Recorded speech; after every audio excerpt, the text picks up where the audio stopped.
Whenever you're ready. Okay. So, you have now cut the tip at an angle, and you've covered until about the last half an inch.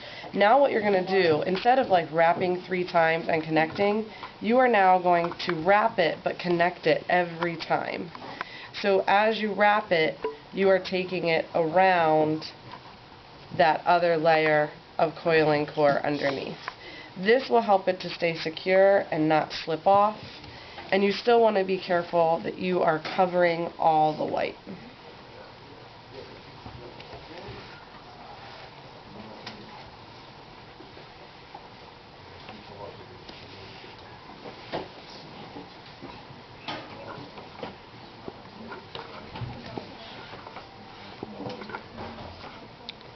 And at the very end, you're obviously going to cover that very little tip.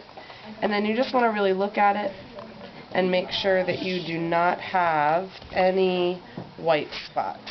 So as I look towards the inside, I see a couple white spots. I'm taking my needle and I'm still connecting it, and I'm covering up those white spots to make sure that my basket is totally covered.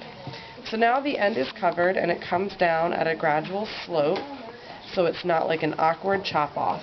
And what do I do with this extra string? Well, in order to secure the end, I'm going to take the extra string and I'm actually going to figure 8 it back through my basket. And I'm going to go down as far as I can go. If you can go all the way down to the bottom, that's great. If you run out of string, as long as you can go down at least a couple of rows, that's what you want to do to secure it.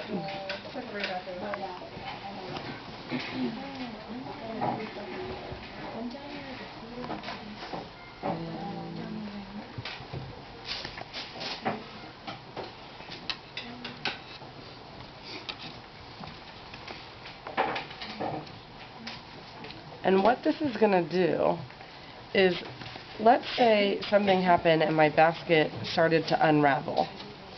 Well, this string would have to unravel up all of these other rows before it could start to unravel that tip, which means that your actual basket won't unravel. Once you get it to, as far down as you can go, then all you're going to do is tie a knot in your string. And I think it's easier to keep the needle on there.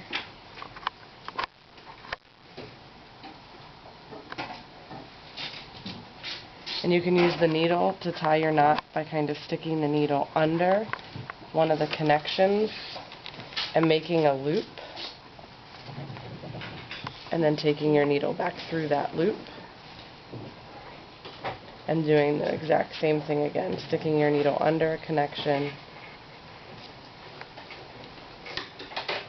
taking your needle through, making a loop, and now you've got a double knot. And now all you're going to do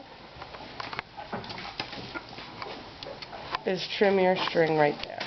So, in order for your basket to unravel, that would have to untie, go back up here, and then unwrap all of those times. But now you've got your finished basket.